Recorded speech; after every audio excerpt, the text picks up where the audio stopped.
Assalamualaikum warahmatullahi wabarakatuh. Baiklah, saya akan melanjutkan materi selanjutnya, yaitu tentang pengolahan hasil evaluasi. Salah satu langkah yang sangat penting dalam mengadakan proses evaluasi terhadap siswa adalah mengolah hasil evaluasi pembelajaran. Mengolah hasil evaluasi merupakan tindak lanjut dari kegiatan merencanakan dan melaksanakan kegiatan evaluasi. Bila dalam merencanakan dan melaksanakan evaluasi, masalah utama yang dihadapi adalah bagaimana menentukan objek evaluasi, bagaimana menyusun alat evaluasi yang baik, dan bagaimana prosedur pelaksananya, maka dalam mengolah hasil evaluasi, masalah utama yang dihadapi adalah bagaimana menganalisis dan menginterpretasi hasil evaluasi. Baik, materi pembelajarannya yaitu 1. Pemberian skor dan sistem penilaian, 2. Teknik pemberian skor, 3. Teknik pengolahan skor, 4. Penilaian acuan patokan atau PAP. Evaluasi pembelajaran siswa merupakan bentuk umpan balik yang ditujukan kepada siswa dengan tujuan untuk mengetahui kemampuan siswa dalam suatu pembelajaran tersebut.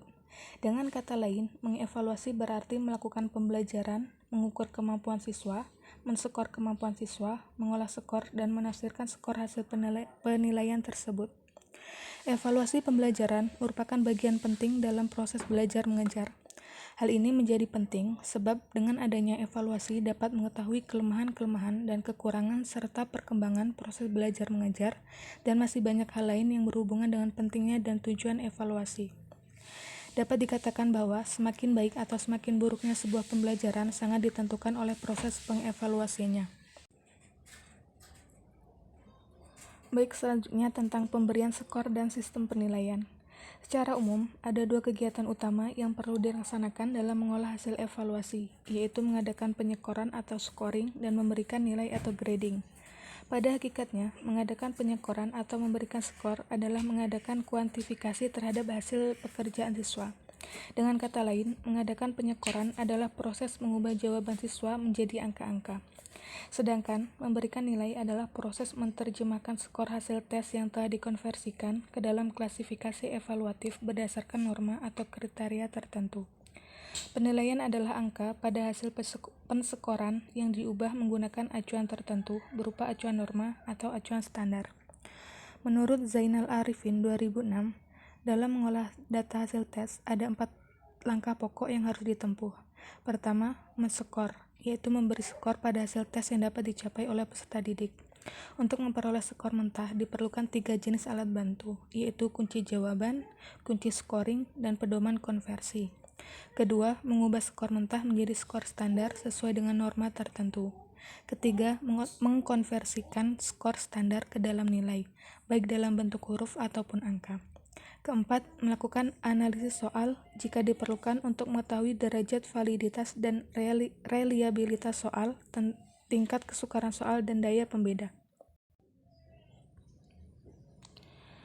Selanjutnya, teknik pemberian skor. Bila semua jawaban siswa dalam suatu tes sudah diperiksa dan diberikan skor, maka kita akan memperoleh skor akhir untuk setiap siswa. Skor inilah yang disebut dengan skor mentah.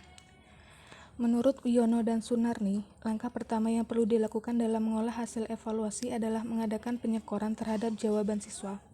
Ada beberapa cara yang bisa dilakukan dalam mengadakan penyekoran hasil tes sesuai dengan bentuk-bentuk tes yang digunakan. Nomor 1 yaitu pemberian skor untuk tes bentuk objektif. Cara memberikan skor terhadap hasil tes bentuk objektif relatif lebih mudah. Hal ini karena tes-tes bentuk objektif cenderung hanya memerlukan satu jawaban mutlak tertentu yang paling benar. Secara sederhana, cara memberikan skor terhadap hasil tes bentuk objektif dapat dilakukan dengan memberikan skor 1 untuk jawaban benar dan memberikan skor 0 untuk jawaban salah. Total skor diperoleh dengan menjumlahkan skor yang diperoleh dari semua soal. Akan tetapi, hal ini juga perlu disesuaikan dengan sistem yang dianut dan jenis tes objektif yang dilaksanakan. Beberapa jenis tes bentuk objektif antara lain tes benar salah, pilihan ganda, menjodohkan, melengkapi isian, dan jawaban singkat. Masing-masing jenis tes tersebut memiliki karakteristik tersendiri. Nomor 2, teknik pemberian skor untuk tes bentuk esai. Ada 2 cara memberikan skor terhadap hasil tes esai, yaitu cara penyekoran analitik atau analytical scoring method adalah cara penyekoran yang mengacu pada elemen-elemen jawaban ideal. Tinggi rendahnya jawaban siswa tergantung pada lengkap tidaknya elemen yang dituju. Dan cara penyekoran holistik atau holistic scoring method adalah cara penyekoran yang didasarkan pada keluasan respon jawaban yang diberikan. Tinggi rendahnya skor jawaban siswa tergantung pada kualitas keseluruhan jawaban. Pemberian skor terhadap hasil tes bentuk esai relatif lebih sulit dibandingkan tes bentuk objektif. Kesulitan pertama, karena pada butir tes esai jawaban tidak bersifat mutlak, hanya satu secara umum. Beberapa jawaban yang dikemukakan dalam variasi kalimat yang berbeda memiliki kemungkinan sama sebenarnya. Sepanjang isi jawaban masih relevan dengan yang diharapkan. Kesulitan kedua terletak pada penentuan bobot relatif setiap butir. Karena butir-butir soal esai relatif berbeda kompleksitasnya antara satu dengan yang lainnya, sehingga angka yang harus diberikan pada setiap jawaban benar akan berbeda dari butir ke butir. Terdapat variasi jawaban yang beragam, misalnya kurang lengkap, sangat lengkap, benar tapi hasilnya salah sama sekali, hasilnya benar tapi caranya salah, dan sejenisnya. Untuk itu, dalam memberikan skor terhadap hasil tes esai perlu dilakukan secara hati-hati. Selanjutnya yaitu teknik pengolahan skor hasil evaluasi. Menurut Kamus Besar Bahasa Indonesia, konversi adalah perubahan dari satu bentuk ke bentuk yang lain. Dalam kajian evaluasi pembelajaran, konversi nilai adalah kegiatan mengubah atau mengolah skor mentah menjadi huruf, sehingga nilai peserta didik dapat diinterpretasikan. Dalam konversi nilai, kita memerlukan batas lulus dari peserta didik atau MEAN, dan juga simpangan bakunya SD atau standard deviation. 1. Pengolahan skor menjadi nilai huruf. Di samping penilaian yang dinyatakan dengan angka, kita mengenal pula penilaian dengan huruf, seperti penilaian yang dilakukan oleh guru taman kanak-kanak. Pengolahan skor mentah menjadi huruf menggunakan sifat-sifat yang terdapat pada kurva normal atau distribusi normal sebagai dasar perhitungan. Adapun ciri-ciri distribusi normal antara lain sebagai berikut. 1. Memiliki jumlah atau kepadatan frekuensi yang tetap pada jarak deviasi tertentu. 2. Pada distribusi normal, median, dan mode berimpit sama besar, terletak tepat di tengah kurva dan membagi dua sama besar jarak deviasi. Berdasarkan sifat-sifat distribusi normal itulah, maka untuk menjabarkan skor mentah menjadi nilai huruf dipergunakan MEAN dan SD. Yang kedua, pengolahan skor menjadi nilai berskala. Konversi nilai skala 5, 9, 11, dan 100. Skala nilai adalah alat untuk mengukur nilai, sikap, minat, perhatian yang disusun dalam bentuk pernyataan untuk dinilai oleh responden dan hasilnya dalam bentuk rentangan nilai sesuai kriteria yang ditentukan. Macam-macam konversi nilai skala. 1. Konversi nilai skala 5. Konversi nilai berskala 5 adalah nilai berskala 5 atau nilai huruf A, B, C, D, dan E. Kedua, konversi nilai skala 9. Nilai berskala 9 adalah rentangan nilai standar mulai dari 1 sampai dengan 9. Jadi di sini akan kita dapati 9 butir nilai standar, yaitu nilai 1, 2, 3, 4, 5, 6, 7, 8, dan 9. 3. Konversi nilai skala 11. Nilai berskala 11 adalah rentangan nilai standar mulai dari 0 sampai dengan 10. Jadi di sini akan kita dapati 11 butir nilai standar, yaitu nilai 0, 1, 2, 3, 4, 5, 6, 7, 8, 9, dan 10.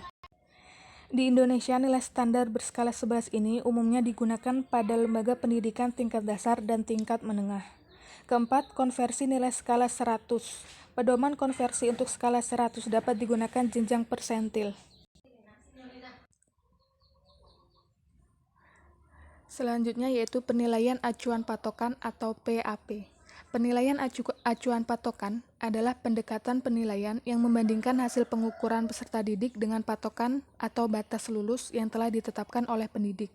Suatu penilaian disebut PAP jika dalam melakukan penilaian itu kita mengacu kepada suatu kriteria pencapaian tujuan atau instruksional yang telah dirumuskan sebelumnya.